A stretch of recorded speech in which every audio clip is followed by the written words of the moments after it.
తండ్రి కుమార పరిశుద్ధాత్మ త్రియేక దేవుని తలంచుకుంటూ పరిశుద్ధ గ్రంథం నుండి ప్రకటన గ్రంథం 16వ అధ్యాయము 12వ వచనం నుండి 12-13 వచనం చదువుకుందాం. 6వ దూత తన పాత్రను యూఫ్రటీసును మహానది మీద కుమ్మరింపగా తూర్పు నుండి వచ్చి రాజులకు మార్గం సిద్ధపరచమన్నట్లు దాని నీళ్ళు ఎండిపోయిన మరియు ఆ ఘటసర్పం నోటి నుండి క్రూర మృగం నోటి నుండి అబద్ధ ప్రవక్త నోటి నుండి కప్పల వంటి 3 అపవిత్రాత్మలు బయలువడలుగా సూచించినవి. అవి సూచన చేయనంటే దైవల ఆత్మలే. అవి లోకమంతటి ఉన్న రాజులను పోగు చేయవలని వారి యొద్దకు బయలు వెళ్ళి హెబ్రీ భాషలో హార్మగిద్దోన్ అనే చోటుకు వారిని పోగు చేసాను. దేవుడు తన పరిశుద్ధ వాక్యం మనందరూ దీవించునుగా. ఆమె చిన్న ప్రాంతానికి 10 నిమిషాల వాక్యం ధ్యానించుకున్న ఆశ్చర్యకరణ మీ దివ్య గ్రంథమందు ఆశ్చర్యమైన సంగతులు చూసినట్టు మా ఒక్కొక్కరు మనం నేత్రములు వెలిగించమని ప్రభు ద్వారా వేడుకొనుచున్నాం.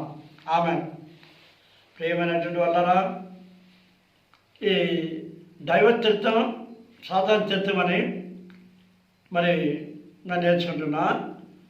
ఇప్పుడు దైవత్వాన్ని గురించి మనం కొంత నేర్చుకున్నాం. స్వాతంత్రత్వం అంటే పోటీ నామంలో తండ్రి కుమార పరిశుద్ధాత్మ త్రియేక దేవుడు వారు ఉంటే, వీళ్ళు సాతాను, అదే ఘట సర్పం, మరి అంత్యక్రీస్తు అదే క్రూర మృగం, అబద్ధ ప్రవక్త. అంత్యక్రీస్తు క్రూర మృగం అని పేరు, ఘట సర్పం మరి క్రూర మృగం, అబద్ధ ప్రవక్త. వీరు ముగ్గురు మరి సాతాను తిరుత్వం చూసారా. అది ఏస్తూ పోటీ పడుతున్నారు, పోటీ నామన స్వాతంత్రత్వం. ఇప్పుడు ఏమైపోయిందంటే ఆఖరి యుద్ధంలో క్రీస్తుకు యుద్ధం జరుగుతుంది. అది 3వ ప్రపంచ యుద్ధం అని చెప్పచ్చు. అది ఎక్కడంటే హర్మగద్దోన్ మైదానంలో జరుగుతుంది. హర్మగద్దోన్ మైదానం సీనాయి కొండ ప్రక్కన పాలస్తీనా ఆ గొప్ప మైదానం, పెద్ద మైదానం ఉంది. అది హర్మగద్దోన్ యుద్ధం. కొంతమంది హోలీలాండ్ వెళ్ళిన ఫోటో చూపించారు. అది పూర్తి తీసే కాల ఎత్తు ప్రదేశం కాబట్టి అది పూర్తి నల్ల గ్రౌండ్. అది హర్మగద్దోన్ మైదానం. అక్కడ చాలా యుద్ధాలు జరిగాయి కూడా. నెపోలియన్ చక్రవర్తి, అలెగ్జాండర్, మరి ఇంకా అనేకమైనటువంటి గొప్ప గొప్ప రాజులు చక్రవర్తి యుద్ధాలు చేశారు. అది చెప్పాలంటే పెద్ద మైదానం, 2 కోసులు అంటున్నారు. అది దగ్గర 300 కిలోమీటర్లు వెడల్పు పొడిగినటువంటి పెద్ద మైదానం. అక్కడ సాతానుకు మరి క్రీస్తు క్రీస్తు జరిగే యుద్ధం, సైతాన్ ప్రేరేపణ. ఆ యుద్ధాన్ని రావాలంటే కొంతమంది తూర్పు దేశం రాజులు రావాలంటే ఒక నది అడ్డం వస్తుంది. అది యూఫ్రటీస్ నది. ఆ యూఫ్రటీస్ నదిని దేవుడు ఎండిపోచేస్తాడు. అది ఎండిపోయిన తర్వాత మనుషులు చెప్పులు తెలవకుండా కూడా దాటిపోతారంట. అంత క్లీన్ ఎండిపోతుంది అనమాట. అంత దానికి ఇక్కడ దేవునికి మహత్కారం ఏమంటే, ఎంత గొప్ప దేవుని హస్తపరం ఎంత గొప్పచ్చు అంటే, యెషయా గ్రంథం 11 చూసినప్పుడు ఆయన మనకు అంశం కనిపిస్తుంది. ఆయన హస్తం ఎంత బలిష్టమైన హస్తము, ఎంత శక్తిగల హస్తం అని మనం అర్థం చేసుకోవాలి. యెషయా 11వ అధ్యాయము మనం చూసినప్పుడు యెషయా 11వ అధ్యాయం దాన్ని గమనించాలి. అక్కడ ఆ చెయ్యిని ఆడించగా ఎప్పుడు అది 7 పాయలుగా చీలిపోయింది చూసారా. ఆ చెయ్యి ఆడించగా అంటున్నారు వాక్యంలో. 11వ అధ్యాయం 11వ అధ్యాయము 15వ వచనం చదువుతాను. మరియు యెహోవా ఐగుప్తు సముద్రం యొక్క అఖాతమును నిర్మూలం చేయను, వేడి మీద తన ఊపిరిని ఊదును, యూఫ్రటీస్ నది మీద తన చెయ్యి ఆడించును, 7 కాలువలుగా దాన్ని చీలగొట్టను. చూసినా, 7 కాలువలుగా దాన్ని చీలగొట్టను. యెషయా ప్రవచనం నెరవేరు. అంతిమలో పాదరక్షలు తడవకుండా మనుషులు దాటినట్టు దాన్ని చేయను. చూసినా, పాదరక్షలు తడవకుండా, చెప్పురోడు తడవకుండా ఆ నదిని 7 పాయలుగా చీలగొడతారు. అది దేవుడు బలిష్టమైన హస్తం. యూఫ్రటీస్ నది చేయి ఆడించగా ఆ కాలం జరుగుతుంది. అప్పుడు తూర్పు రాజులకు మార్గం ఏర్పడుతుంది. అందరూ హర్మగద్దోన్ మైదానం చేరుతారు. చేరిన తర్వాత అక్కడ ఒకటి గమనించాలి మనం, బాగా భయంకర యుద్ధం. ఇది మూడో ప్రపంచ యుద్ధం అని చెప్పచ్చు. ఎక్కడ కూడా ఇటువంటి యుద్ధం జరగలేదు, ఇంత గొప్ప యుద్ధం. అందుకే ఇక్కడ ప్రకటన గ్రంథంలోనే వేరే మాట చెప్తారు యోహాను యొక్క దర్శనంలో, ద్రాక్ష పండు పరిపక్వమైనది అంటున్నా. నేను అదేంటంటే ద్రాక్ష పండ్లు పరిపక్వమైనవి, పండిపోయేవి అని కొడవలి తీసి దాన్ని కోయమంటున్నా. కొడవలతో ఆ గెరలు కోసి ఆ తొట్టిలో వేయమంటున్నా. మీరు గమనించేది వాక్యము చాలా గొప్ప సత్యాన్ని మనం నేర్చుకుంటున్నాం. ఆ యొక్క కొడవలని మాట ఉపయోగించబడింది. బాగా వినండి. ఇక్కడ ప్రకటన 14వ అధ్యాయంలో మనకి వాటం రాయబడేది. ఇక్కడ చూడండి 17 వచనం నుండి కొన్ని వచ్చారు చూస్తే 17, 18, 19 వచనాల్లో మరి మనం గమనించాలి. ఇక్కడ ఏమంటే ఇంకొక దూత పరలోకమందున్న ఆలయంలో నుండి వెడలి వచ్చాడు. ఇతని యొద్ద వాడిగల కొడవలి ఉండెను. చూసారా, వాడిగల కొడవలి ఉండెను. మరొక దూత బలిపీఠ నుండి వెడలి వచ్చాను. అతడు అగ్ని మీద అధికారం అందినవా, అగ్ని మీద అధికారం అందినవా.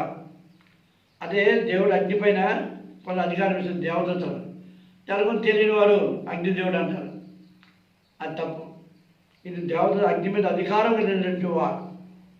చూసారా, ఇతడు వాడి అయిన కొడవలి గలవాని గొప్ప స్వరముతో పిలిచి భూమి మీద ఉన్న ద్రాక్ష పండ్లు పరిపక్వమైనవి కదా, భూమి మీద ద్రాక్ష పండ్లు పరిపక్వమైనవి, వాడైనా నీ కొడవలు పెట్టి దాని గెలలు కోయమని చెప్పాను. కదా, కోయమని చెప్పాను. కాగా దూత తన కొడవలు భూమి మీద వేసి భూమి మీద ఉన్న పెద్ద తొట్టిలో వేశాడు.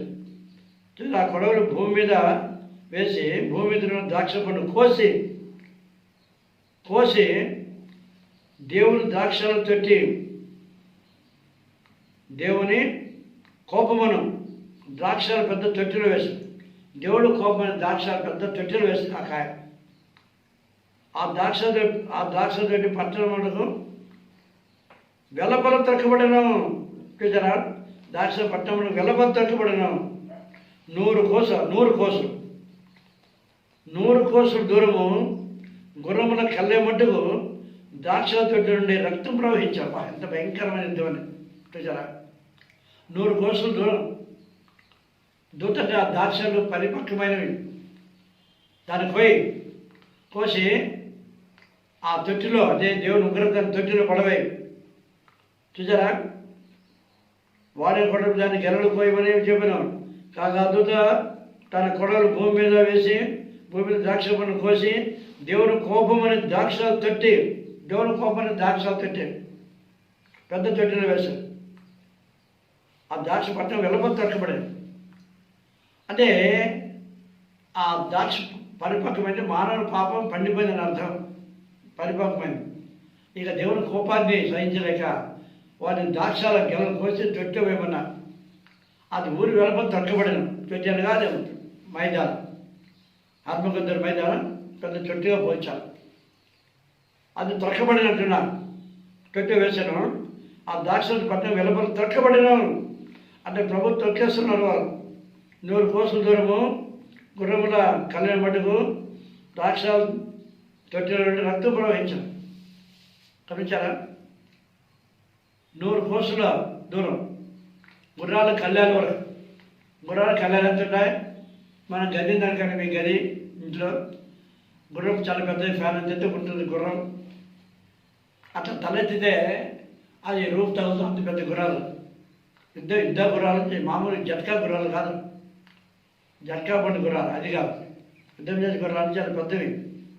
అవి చాలా ఎత్తుకుంటాయి. ఐగుప్తు గుర్రాలు అని చెప్పవచ్చు. ఇంకా యుద్ధానికి ఐగుప్తుని గుర్రాలు తెచ్చేవాళ్ళనమాట. కాబట్టి ఆ తలెత్తబడి ఒక రూఫ్ వరకు మన గది రూమ్ వరకు వచ్చేది. అంతవరకు రక్తం ప్రవహిస్తుందట. 300 కిలోమీటర్లు పైన ఆ గుర్రాల కళ్యాణ వరకు అంత రక్తం ప్రవహిస్తుంది. అది భయంకర యుద్ధం. యేసు ప్రభు వారు అంత్యక్రియ జరిగే యుద్ధం. అదే ఆయన యుద్ధం ఎలా ఉంటుందంటే ఆ నోటి నుండి ఊపిరి అదే ఒక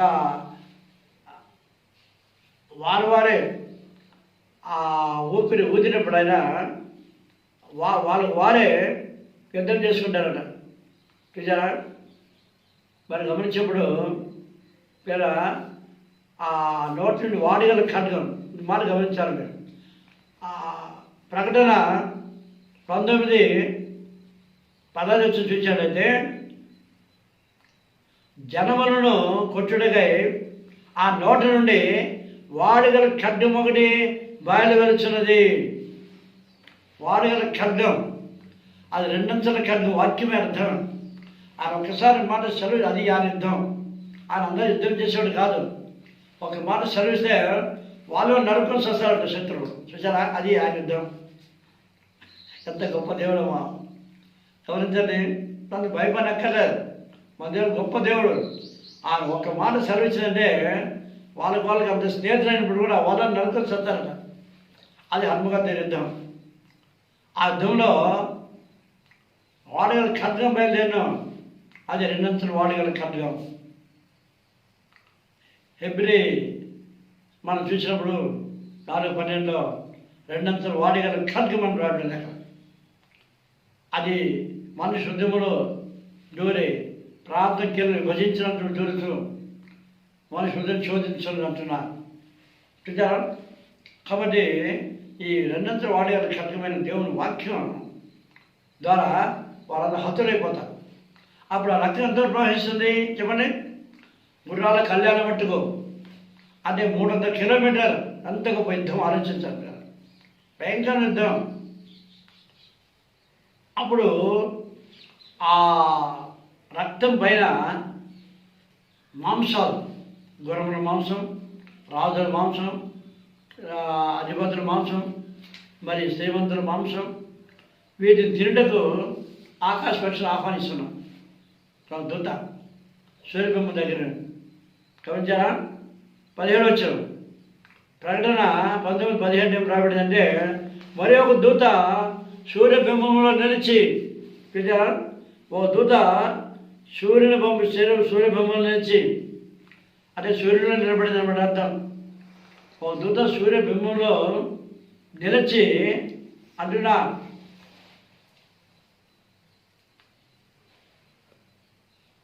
చూచా అంటే మరి ఒక దూత సూర్యబింబం నిలిచి ఉండేట్టు చూసి తిని.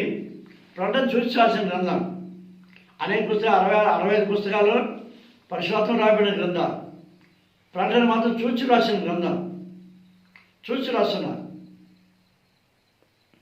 అందువల్ల ఈ గ్రంథం విలువైన గ్రంథం, చాలా అర్థమైన గ్రంథం, గలివిల గ్రంథం చెప్పచ్చు. చాలా అర్థం చేసుకోలేకపోతున్నాం. సాతాను ప్రమేయం ఇందులో ఉంది. సాతాను సిగ్గుచ్చేట్టు నాశనం ఇందులో ఉంది. అందులో నా గుట్టు సాతాను గుట్టు, నా గుట్టు ఎవరు తెలుసుకోకూడదని వాడి గ్రంథం చదవనివ్వడు, విననివ్వడు. ఆ చదివే శాపాలస అనుకుంటే చాలామంది. ఆ గ్రంథం చదువువారు, వినువారు, గ్రహించేవారు ధన్యులనుంది. ప్రకటన 1:3 శాపాలు కాదు, ధన్యత ఉంది అని గమనించాలి.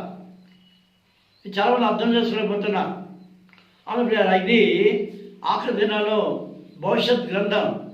మన భవిష్యత్తు ఎలా ఉంటుంది, ప్రపంచ భవిష్యత్తు ఎలా ఉంటుందని చూపిస్తున్న ప్రకటనలో ఆ దేవుని బిడ్డలు దాన్ని విని గ్రహించుకొని, చదివి విని గ్రహించుకొని ఇతరులు బోధిస్తూ నాకు సిద్ధపడేకే మంచి అవకాశం మనకు. ఈ భయంకర స్థితిలో మనం ఉండకూడదు. ఈ భయంకర స్థితిలో మనకు రాకూడదు. వదిలేబడినట్టుగా ఈ యొక్క భయంకరమైనటువంటి ఏదైనా శ్రమ తప్పించుకోలేము. మనం ఎత్తబడాలని ఒక మంచి ఉద్దేశం కలుగుతుంది, విశ్వాసం కలుగుతుంది. అందుకు ప్రకటన చదవాలి, తప్పనిసరిగా వినాలి, బోధించాలి. అందులో ఇక్కడ చూడండి ఆ గొప్ప శబ్దంతో అంటున్నా మరి ఒక దూత మరొకసారి చదువుకున్న ప్రకటన 19:17 చదివినట్టయితే మరి ఒక దూత సూర్యబింబంలో నిలిచి ఉండటం చూచి తిని. పెద్ద భయంకర సూర్యబింబం సూర్యులోపు నిలబడదట.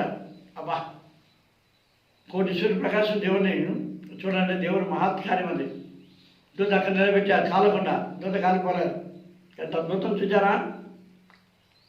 చూసేదని అతడు గొప్ప శబ్దంతో ఆర్భటించి, రండి, రాజుల మాంసమును, శాస్త్రాధిపతుల మాంసమును, బలిష్ఠుల మాంసమును, గుర్రముల మాంసమును, వాటి మీద కూర్చుని వారి మాంసమును, స్వతంత్రులదేమి, దాసులదేమి, కొద్దివారిదేమి, గొప్పవారిదేమి, అందరికి మాంసం తినడగై దేవుని గొప్ప విందుకు కూడినని ఆకాశ మధ్య ముందు ఎగురుచున్న సమస్త పక్షులు పిలిచెను.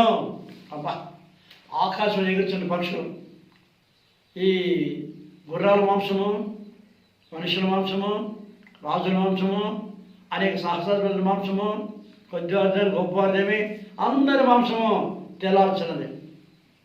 300 కిలోమీటర్లు దూరమైనటువంటి రక్తము అందరి మాంసం తేలాల్సింది. ఇంత భయంకర యుద్ధం ఇది. యేసుప్రభు యుద్ధం.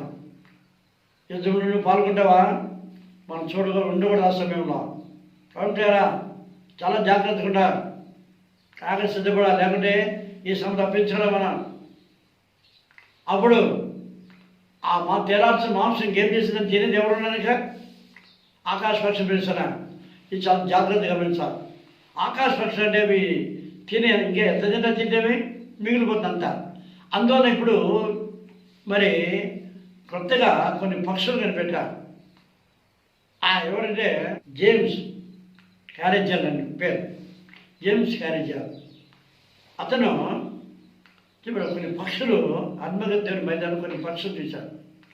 ఒక సంవత్సరం గుడ్డు పెడుతుంది, ఒక సంవత్సరం ఒకే గుడ్డు పెడుతుంది.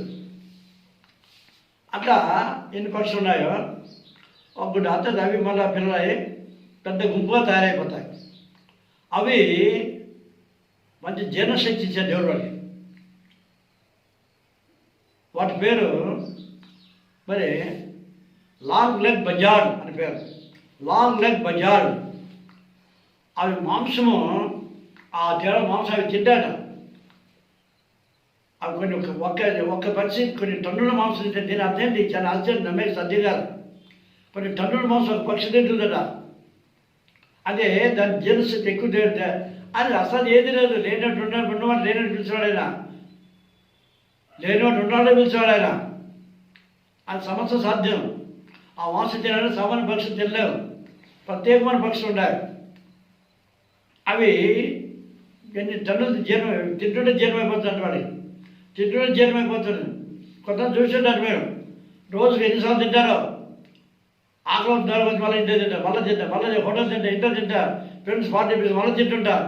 చూసారా మీరు? అట్లా ఉండాలి, మీకు తెలుసు బాగా. ఉండదు, వాళ్ళు జీర్ణశక్తి ఎక్కువ ఉంటుంది, జీర్ణించుకోవాలి, ఎంత తినగలరు. అది ఆ పక్షులకు అటువంటి పక్షులు సృష్టించారు దేవుడు అక్కడ. అవి ఎంతైనా తినగలరు. లాంగ్ లెగ్ బజార్ వాటి పేరు. కనిపెట్టింది జేమ్స్ క్యారేజల్. అందువల్ల ఆకాశ పక్షులు పిలుస్తున్నా, దేవుని మహావిందుకు రండి. సూర్య బింబం నుండి దేవత అనౌన్స్మెంట్ చేస్తాం, ప్రకటన చేస్తాం. దేవుని గొప్ప మహావిందుకు రండి, గొప్ప విందు అన్నప్పుడు అవన్నీ వచ్చి వాటిని తినేసి శుభ్రం చేస్తాను అన్నమాట. చూసా దేవుని ఎంత గొప్పది.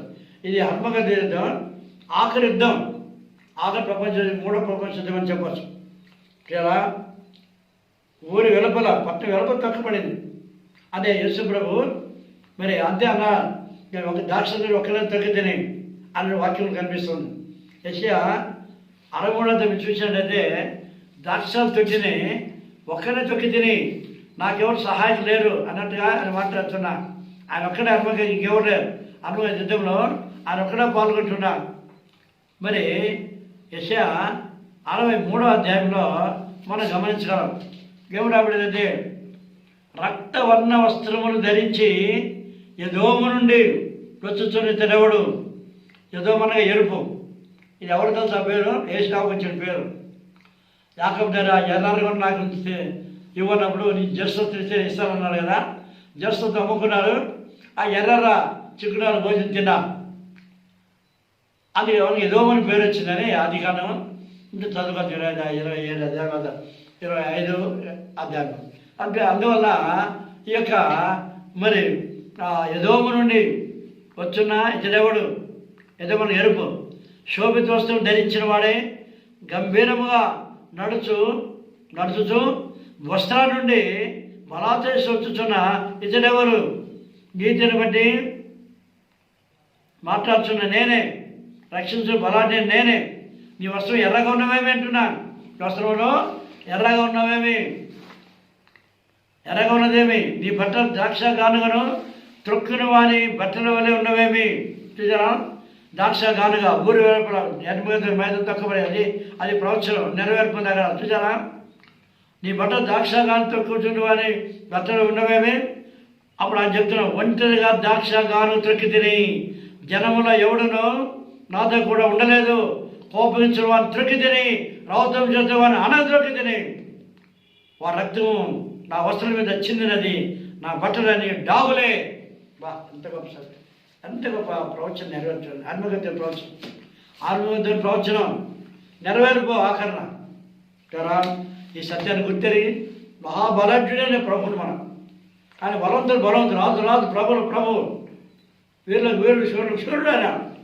అటు ప్రభుని నమ్ముకొని ఈ భయంకరమైన ఆ 7 శ్రమను తప్పించబడి ఎత్తబడి రాకడి సిద్ధపడి ఎత్తబడి 7 విందులో ప్రవేశించి 1000 పరిపాలన మనం చేసి ప్రభుని మహిమంచి కనపరిచి ఆ నిత్య సదాకాలం ప్రభుత్వం ఉండుటకు, ఆ నిత్యత వాడవ స్వాస్థ్యం పొందుటకు రాకడ ఎత్తబడి మరి ఆ నిత్యత వాడవ స్వాస్థ్యం ప్రభుత్వం దాయించారు కాక. ఆమె ప్రార్థిస్తున్నాం. ప్రభాదయపడ స్తోత్రమైన ఎంతవరకు మాత్రం అద్భుతంగా ఆశ్చర్యంగా నేర్పించే స్వత్వంలో, చాలా గొప్ప సత్యాలు నేర్పించే స్వత్వంలో చెప్పని వారికి అర్థం కాకుండా అందరూ వాక్యం ఫలింపజేయండి ప్రభా. మీరు మహిళ పొందుకొని యేసు ప్రభు వేడుకొచ్చున్నాం తండ్రి. ఆమె ప్రభు యేసుక్రీస్తు యొక్క కృపయు, తండ్రి అయిన దేవుని యొక్క ప్రేమయు, పరిశుద్ధాత్మిక అన్యోన్య సహవాసమును కేవలం మనందరికీ మన ప్రభుత్వ పర్యంతం సదాకాలం తోడైండుగాక. ఆమె